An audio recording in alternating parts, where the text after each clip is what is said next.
The bridge over the Los Angeles River was quiet at dusk. That soft hour when the city's roar turns into a low hum, and the sky wears the bruised colors of memory. The streetlights flickered uncertainly, as if unsure whether night had truly arrived. Below, the trickle of water whispered against rusted metal and broken glass.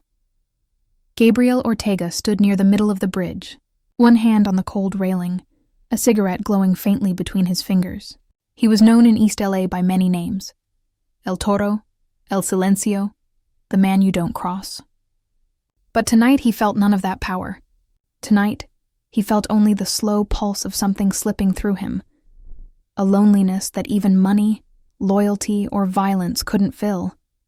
The deal had gone wrong 3 nights ago. 2 of his men were dead.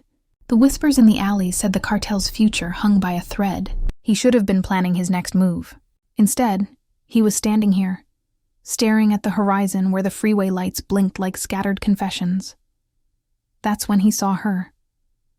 At first, just a silhouette, a woman leaning over the opposite railing, the wind catching her dark hair and throwing it across her face. She wasn't dressed for the cold. A thin gray sweater clung to her shoulders, her arms bare against the autumn air. She looked like she didn't belong here, not on this forgotten bridge between Boyle Heights and the ghosts of downtown. Something in him tightened. He should have looked away. She wasn't his problem, but Gabriel wasn't built to ignore quiet desperation.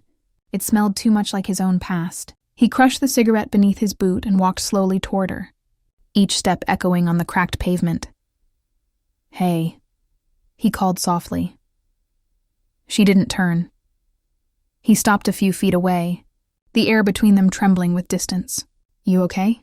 Her voice was low, almost lost in the rush of cars from the nearby freeway. "Do I look okay?" He caught the tremor in her words, not weakness, but exhaustion. The kind that lives deep in the bones. Gabriel hesitated, his instincts torn. She could be anyone, a setup, a distraction, but there was something raw in the way her fingers gripped the railing, as if holding on to the last piece of her own story. "What's your name?" he asked. "Lila," she said after a moment. "Lila Cruz." The name hit him like a faint echo. Cruz. The surname of one of the smaller border families, smugglers, debtors, survivors. He'd heard it once, years ago, before bloodlines turned into battle lines. He took a slow step closer. "You shouldn't be here alone." "I'm not," she said, finally turning to face him. Her eyes, dark wet but defiant, met his. "You're here too." For a heartbeat, neither of them moved. The wind carried the faint scent of gasoline and river water. A dog barked in the distance.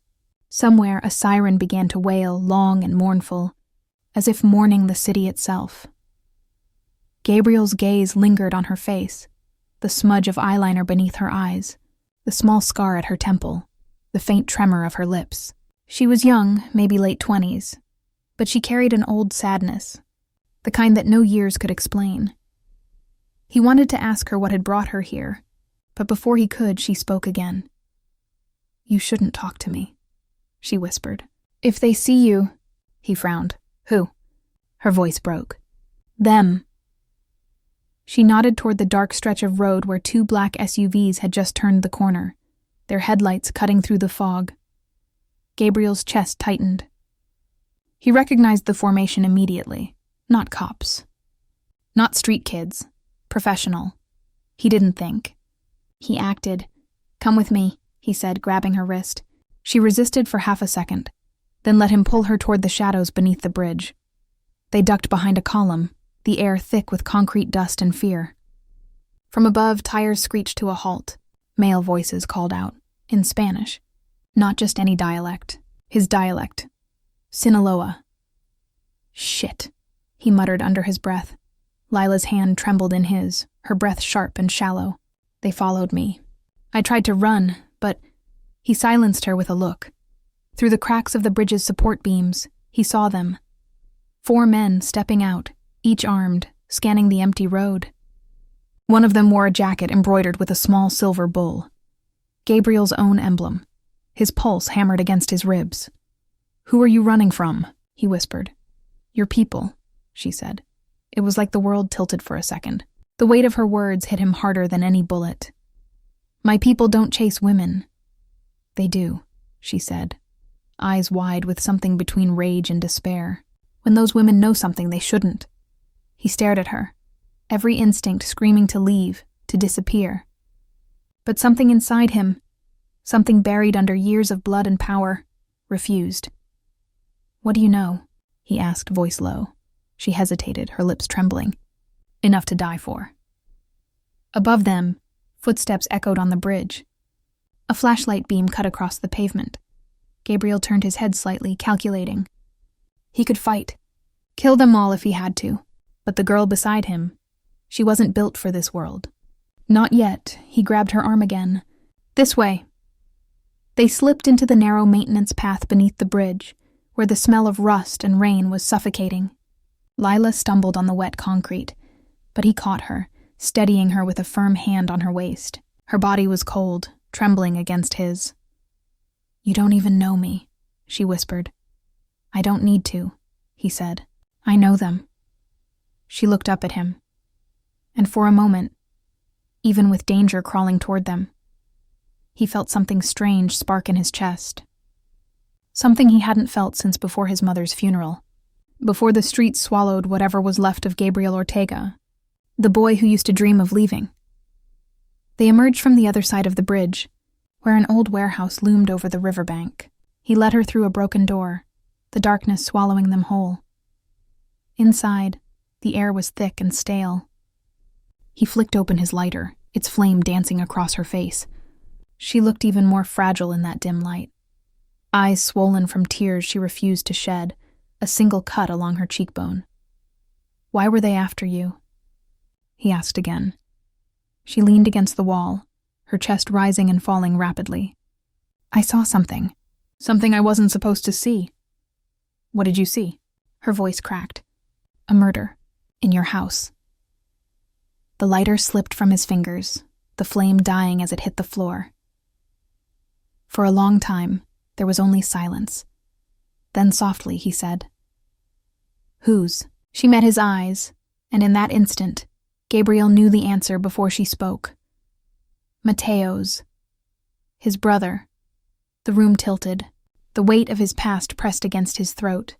He felt the world narrowing. The echoes of his brother's laughter, the smell of his cologne, the sound of that night 2 months ago when Mateo disappeared and nobody dared to ask why. But she was still talking, voice shaking. "They told me it was an accident, but I saw who pulled the trigger. I saw the ring, your family's ring. He didn't move. Couldn't." Outside, a gunshot shattered the night. Then another. Gabriel's instinct snapped back. He pushed her behind a stack of wooden crates just as the warehouse door exploded inward. Bullets ripped through the darkness, hitting metal and concrete. Sparks flew. Lila screamed, covering her ears. Gabriel reached for the pistol tucked in his belt and returned fire. 2 shots, clean and fast. One man fell, another ducked. "Go!" he shouted. She hesitated, frozen. He turned, eyes fierce. "Run, Lila!" She finally moved, sprinting toward the back exit as the air filled with smoke and chaos. Gabriel followed, heart pounding, rage and disbelief colliding inside him. When they burst through the back door, rain had started to fall. Slow, heavy drops that glimmered under the orange glow of the streetlights. They ran until their lungs burned, until the sound of engines faded behind them. At last, they stopped in an alley behind an old taqueria, both gasping for breath. She looked at him, her hair wet, her face streaked with rain and fear. "Why are you helping me?" she asked. He stared at her, the rain washing the blood from his knuckles. "Because if what you said is true," he murmured, "then the man who killed my brother isn't finished yet." He looked up at the dark city skyline, the storm thickening above them. "And he just made the mistake of touching the only thing I can't walk away from." Lila blinked. "What's that?" Gabriel met her eyes, hope. The rain poured harder, blurring the lights of the city. And in that blurred chaos, 2 broken souls stood beneath the storm, unaware that this single night would burn everything they knew to the ground. Morning crawled into Los Angeles with an exhausted kind of light, pale and smoky, the kind that can't decide whether it wants to heal or haunt. The city was still wet from the night's rain. Steam rose from manhole covers, and the streets glistened like sheets of cracked glass. Gabriel Ortega watched it all from the window of a small apartment above a shuttered mechanics shop in Lincoln Heights. The blinds were half closed, stripes of sunlight cutting across his face. His gun lay on the table beside a half-empty bottle of mezcal, his phone silent. It hadn't stopped vibrating for hours earlier that morning, but he hadn't answered a single call. He wasn't ready. Not yet. Behind him, the sound of water running in the bathroom reminded him that he wasn't alone. Lila Cruz. She'd barely spoken since they'd escaped the warehouse. He'd brought her here before dawn, the only safe place left that wasn't tied to his name or his empire. It was one of Mateo's old crash spots, abandoned since the night his brother vanished. Gabriel exhaled slowly, watching a crow land on the power line outside. The city had its rhythm again. Cars, sirens, distant voices, as if nothing had happened. But in his chest, everything was wrong. He turned as she stepped out of the bathroom, her damp hair clinging to her neck.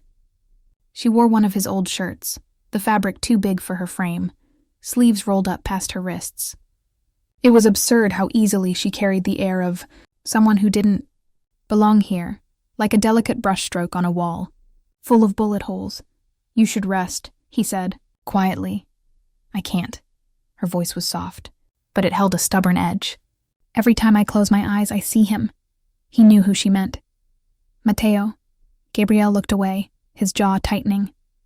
"You said you saw the killer. Describe him." She hesitated, then shook her head. "It wasn't his face, I remember. It was his hand, the ring, the one with the bull crest." He reached for his own necklace, a gold chain holding the same symbol. "Every man in my inner circle wears it," he said. "That doesn't narrow it down." Her eyes flicked to him, sharp now. "You don't believe me?" "I didn't say that. But you're thinking it. That I made it up." He leaned against the wall, watching her. "People have tried to use my brother's death to start wars before. I need to be sure this isn't one of those times." Lila crossed her arms, the oversized shirt hanging off one shoulder. "You think I risked my life, came to you, just to start a war. I think you don't understand the kind of fire you've stepped into." She stepped closer, her eyes fierce despite the fear behind them. "And I think you don't understand what it's like to watch someone die and know that if you stay silent, you're next." The room fell quiet again, filled only by the hum of the old refrigerator and the faint sound of traffic below. He didn't want to admit it, but something about her tone, that trembling strength, disarmed him more than any bullet ever had. "Fine," he said finally. "Tell me everything, from the start." She sat at the edge of the bed, folding her hands in her lap, and began to speak. "I worked for one of your businesses," she said, not directly. "The club near Highland Park, El Sol Rojo. I was just a bartender.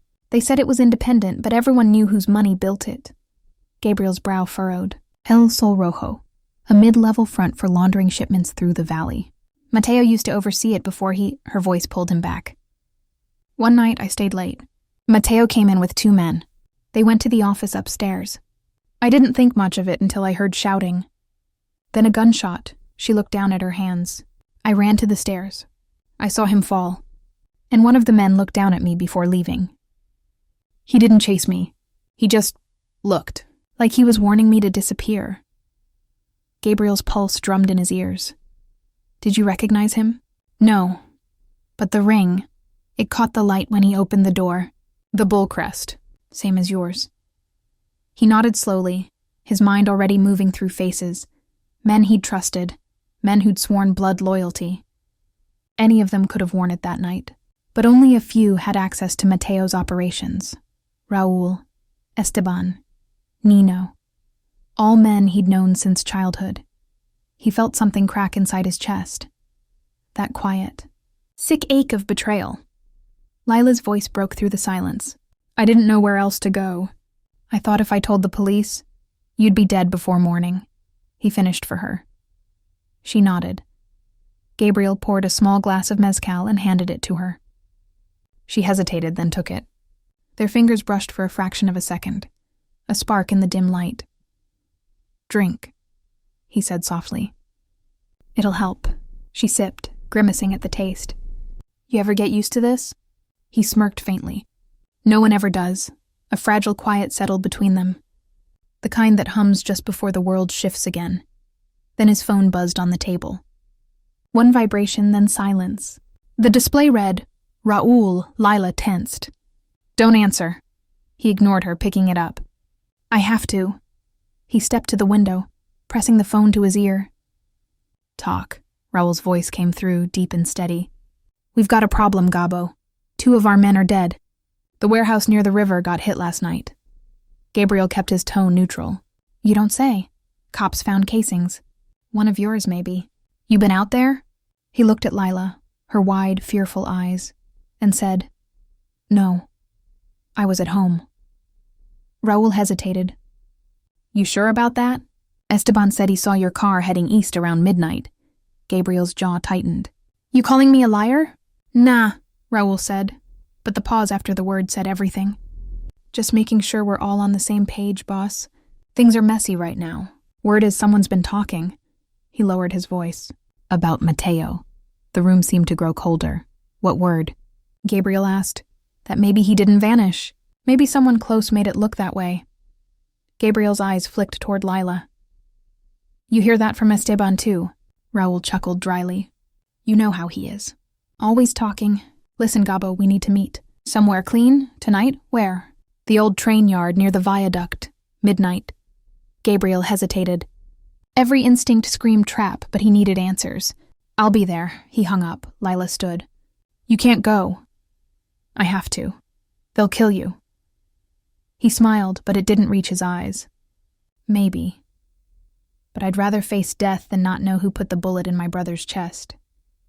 She moved closer, her voice trembling. "You don't understand, Gabriel. They know about me. If you show up, they'll use me to get to you."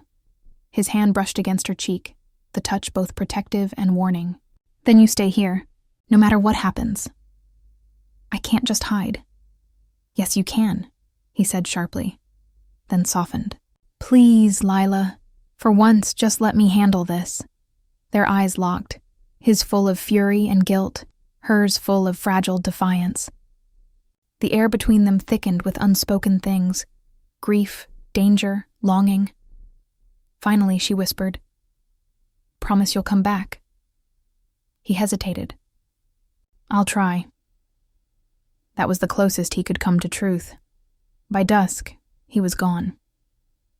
The apartment fell into silence, the fading sunlight spilling across the floor in fractured gold.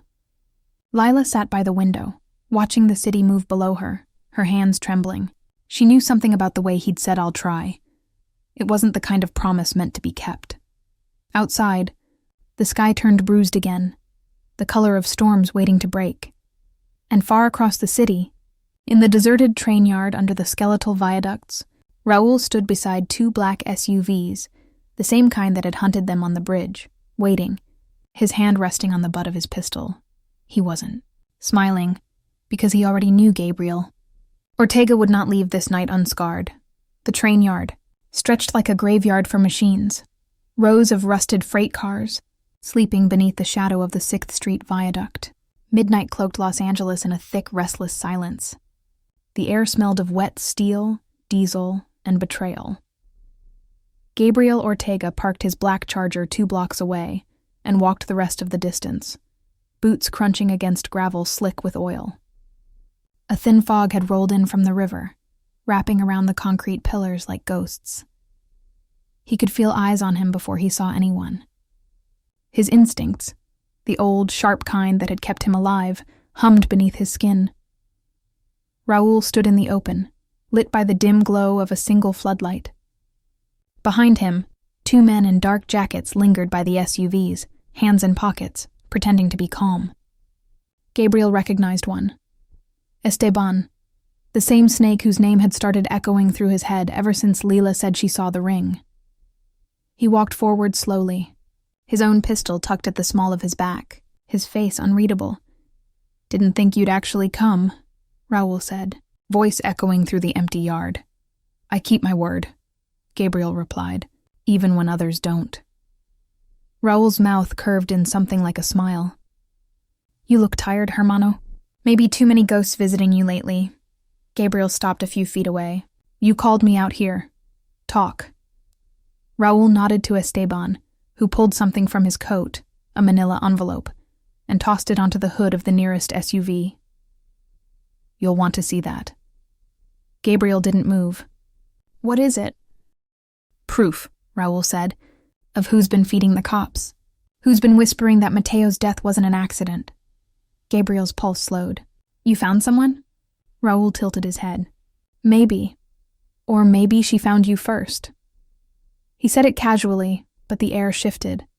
That faint, poisonous shift Gabriel had learned to recognize long ago. He took a step closer. You're talking about the girl, Raoul smiled faintly. What's her name? Lila, right? The one you've been hiding in Mateo's old apartment.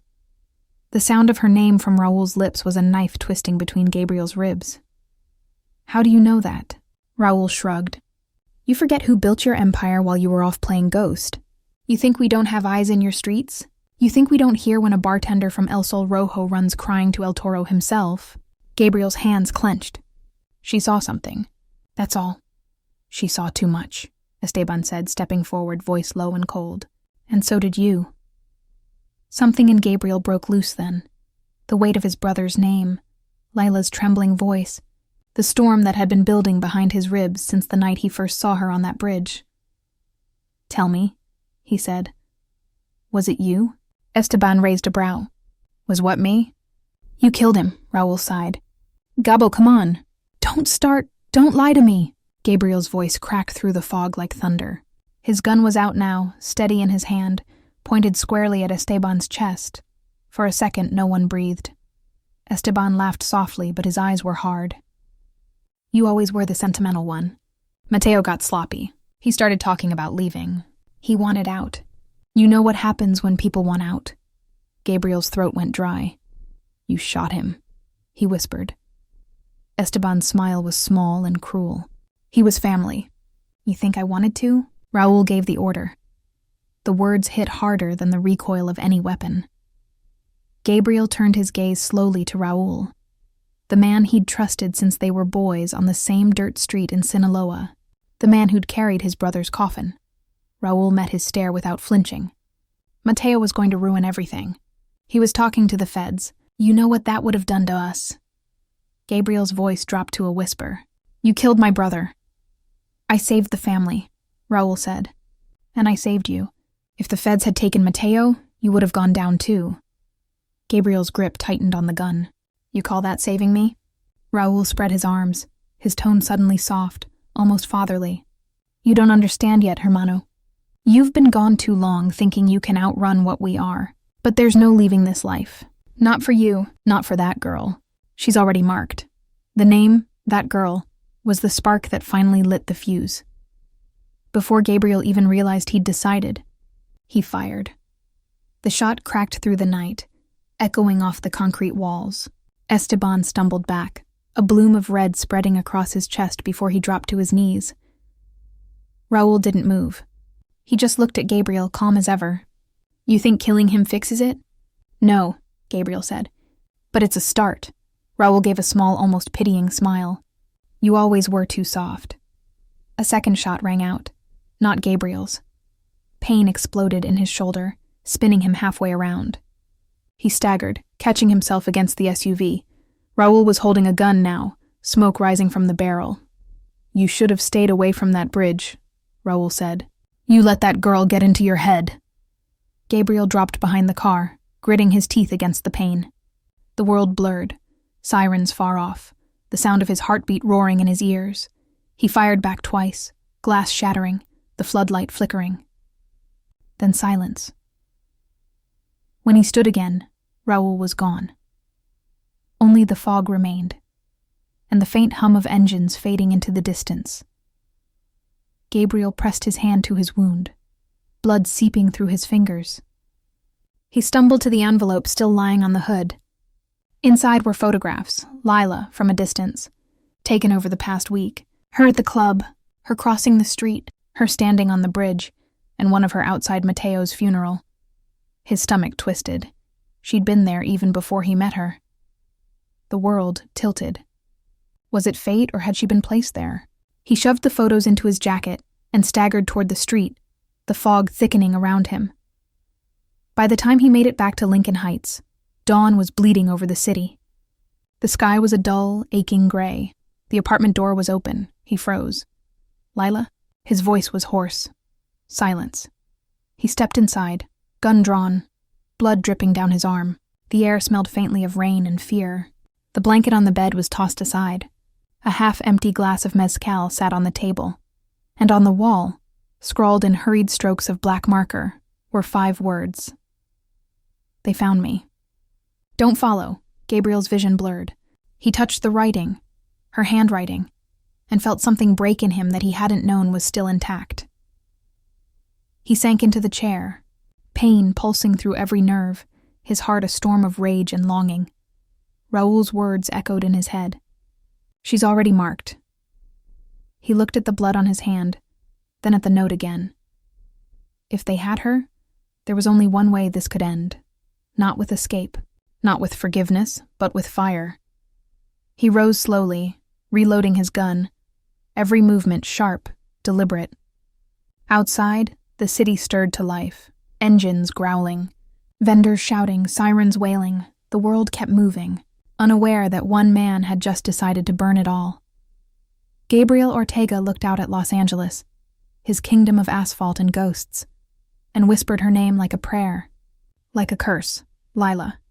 Then he stepped into the morning, the weight of vengeance settling across his shoulders like armor.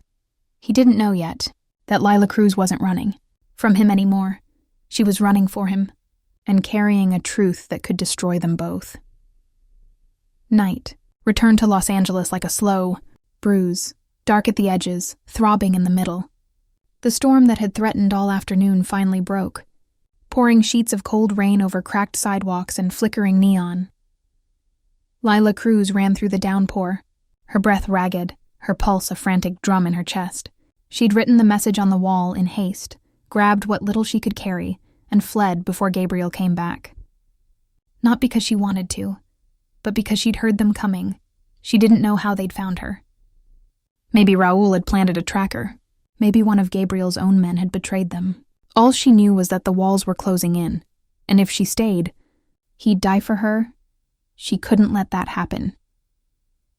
Her shoes slapped against wet pavement as she ducked into the narrow alleys near Chinatown, rain blurring the city lights into streaks of red and white. Every shadow looked like danger. Every sound made her flinch. She pressed herself against the wall beneath a buzzing sign for a closed pawn shop and tried to catch her breath. Water dripped from her hair into her eyes. Her hands shook as she pulled a small folded piece of paper from her pocket, the one thing she'd taken from Gabriel's apartment before leaving. A photo. Mateo Ortega, smiling beside Gabriel at some long-forgotten family party. Behind them, a woman Lila had never noticed before, elegant, dark-eyed, wearing a silver ring with the bull crest. She turned it over. On the back, in faded ink, for Raoul's anniversary, 2018, Raoul's wife. The image clicked in her mind like a gun loading. The ring she saw that night wasn't on Raoul's hand. It was hers. The wife had been there. Lila's stomach twisted. It had all been deeper, darker than she'd known. Mateo's death wasn't about betrayal. It was about jealousy, possession, power, and now Gabriel was walking straight into their trap. She had to reach him, but she wasn't the only one moving through the city that night. Gabriel stood beneath the overhang of an abandoned gas station, the rain pounding around him like punishment. His shoulder burned where the bullet had grazed him. The wound was shallow, but the ache went deeper, the kind of pain that comes from knowing every truth you've ever built your life on might be a lie. He'd read Lila's note 100 times in his head. Each repetition hollowed him further. She's already marked. He replayed Raoul's voice again and again, the smirk, the cold certainty. He wanted to believe she'd run to survive, not to betray. But the photographs from the envelope gnawed at him, her outside Mateo's funeral, watching from the crowd. Had she been sent from the start? He lit a cigarette, but the rain hissed against the flame before it could catch. He dropped the lighter and looked up at the sky, muttering to no one. "What are you hiding, mi alma?" A car engine growled somewhere behind him. He turned sharply, hand on his gun. The headlights of a black SUV cut through the rain. Stopping 20 feet away, Raoul stepped out, umbrella in hand, his calm infuriating in the storm. "You should have stayed gone," he said. Gabriel's gun was up before the words finished leaving his mouth. "Where is she?" Raoul sighed. "You really don't get it, do you? That girl doesn't love you, Gabo. She was sent to finish what Mateo started." "You lie," Gabriel spat. Raoul motioned with his hand. The SUV door opened. Lila stepped out. Her clothes were soaked, her hair plastered to her face, but her eyes burned with defiance. Two men held her by the arms. "Gabriel, don't listen," she began, but Raoul's voice cut through hers. "She came to El Sol Rojo because she was working with the DEA. They flipped her months ago. She was supposed to bring us down through Mateo, but she fell for him instead. When that didn't work, they sent her after you." Lila shook her head, her voice cracking. "No, that's not true. Gabriel's gun wavered. Tell me he's lying." Her eyes met his. There was no fear in them, only sorrow. "I was with the DEA, but I never meant to fall into this." The rain swallowed her words, but he heard enough. He felt the ground tilt beneath him. The betrayal, the realization, the echo of Raoul's laughter behind it all. "Everything you told me," he said quietly, "was a lie. No." Tears mixed with the rain on her cheeks. "I loved Mateo. And when he died, I swore I'd end the men who killed him. That's why I came to you, not to destroy you, to help you see." Raoul clapped slowly, his smirk gleaming under the lightning. "Touching. Maybe she really did fall for you, hermano, but it doesn't change what she is. A liability." He turned to his men. "End it. Time fractured." Lila screamed as one of the gunmen raised his weapon. Gabriel moved faster than thought, firing twice, the echo deafening against the concrete. The men dropped. Raoul stumbled back, eyes wide. "You fool!" Gabriel fired again. The bullet hit Raoul in the leg, dropping him to the ground. The rain came harder, pounding against metal and flesh alike.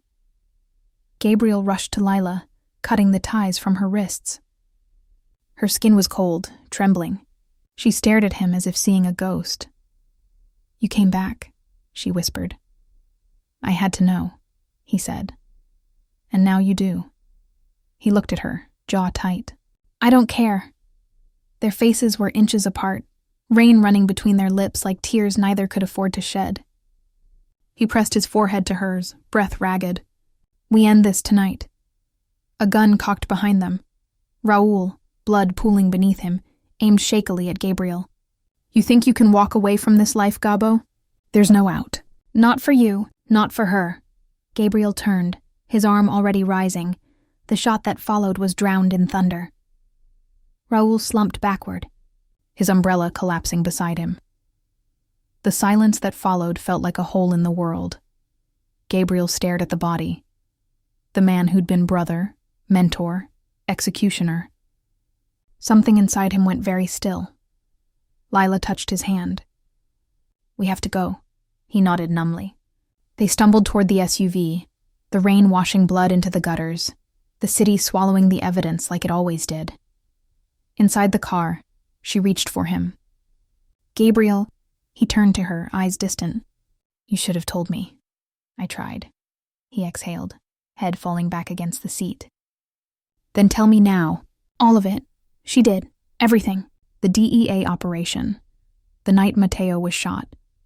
Her decision to go rogue after discovering Raoul's wife had been there, covering for her husband. By the time she finished, dawn was breaking again. The storm had thinned into mist, and the streets shimmered with the first weak light. They stopped at a lookout above the river, the same bridge where it all began. The water below ran dark and slow. Lila stepped out of the car, wind tugging at her hair. Gabriel followed, his shirt still wet, his wound aching, his heart caught between rage and something dangerously close to love. She turned to him, her voice quiet. "You can still leave, Gabriel. They'll come for me, not you. You could disappear, start over." He stared at the city skyline. Broken, beautiful, indifferent. "There's no starting over for men like me," he said. She took a step closer, her hand brushing his. "Then stay with me. Whatever comes, we face it together." He looked at her, the storm reflected in his eyes. "Together?" She nodded. He pulled her close then, their lips meeting under the gray light, rain still clinging to their skin. It wasn't a kiss of promise, it was survival, a vow made in ruins. When they finally parted, his voice was low. "If we stay, we fight, and if we fight, there's no going back." Lila met his gaze. "Then we fight." And beneath the bridge, the same one where he'd first seen her, where his heart had begun to fracture, Gabriel Ortega made a choice. To burn what was left of his empire. To uncover every name behind his brother's death, and to protect the one woman who had ever made him doubt the darkness inside him. He didn't know that by doing so, he had just declared war on the most powerful cartel alliance on the West Coast, or that the price of his love would soon demand more than blood, it would demand his soul. Fire started before dawn. By the time the sun rose over East Los Angeles, the old Ortega warehouse near the river was already a roaring inferno, smoke curling into the gray sky like the ghost of a dying empire. Sirens wailed in the distance, but no one dared approach. Everyone in the neighborhood knew whose name still echoed through those walls. Gabriel Ortega watched from the ridge above, his expression unreadable. His shoulder was still bound, his eyes hollow from days without sleep. Beside him, Lila stood wrapped in one of his jackets, the fabric too large for her frame. Her fingers were interlaced tightly with his, though both knew it might be the last morning they'd share. He had burned everything. The ledgers, the accounts, the houses that once bore his name. All of it gone. The Ortega Empire, built from blood and fear, was now nothing but ash and rumor. It wasn't redemption. But it was a start. The city below them woke slowly, unaware of the quiet war still burning behind its alleys and shuttered doors. Gabriel turned his gaze toward the horizon, where the smog shimmered gold in the light. "They'll come," Lila said quietly. "I know. The DEA, the cartel. They'll both want what's left of you." He nodded. "Then they'll find nothing. Not even a shadow." She studied his face, that mixture of iron and tenderness she still couldn't reconcile. The killer and the man who'd pulled her from the edge of the bridge. "You could still run," she whispered. "Disappear for good." He gave a faint, broken smile. "And leave you?" Her voice trembled. "I'm not your redemption, Gabriel." "No," he said. "You're the reason I want one." The words hung between them. Fragile, dangerous, true. She turned away, eyes glistening. "Then you need to finish this." He already knew what she meant. There was still one piece left, one truth unspoken, buried beneath the smoke and blood. By noon, they reached the coast, a small motel off the Pacific Coast Highway, the kind of place where nobody asked for ID, and the ocean sounded like a heartbeat through thin walls. The storm had passed, but the air still smelled of salt and electricity. Gabriel laid a pistol on the nightstand, sat on the edge of the bed, and pulled the photographs from his jacket, the ones Raul had left behind. He spread them out. Lila in the crowd at Mateo's funeral. Lila outside El Sol Rojo. Lila crossing the street, but it was the last photo that stopped him cold, one he hadn't noticed before.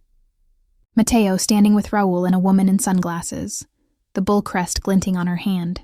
Raul's wife. He passed it to Lila. "You said she was there that night," he said.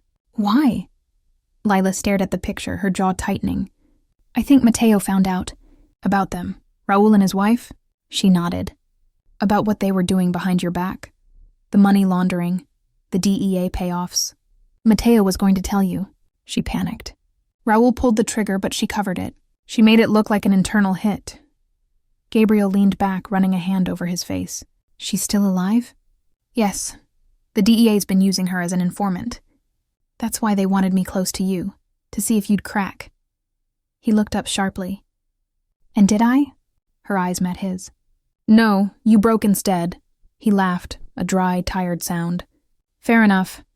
A long silence settled between them, broken only by the muffled crash of the ocean outside. Then Lila said quietly, "She's in Santa Monica. I got the address before I ran." Gabriel turned toward her. "You sure?" She nodded. "If you go there, this ends." He looked at her for a long moment. "You mean if I kill her?" "I mean if you let her face what she's done," she said. "But you won't, will you?" He didn't answer. He didn't have to.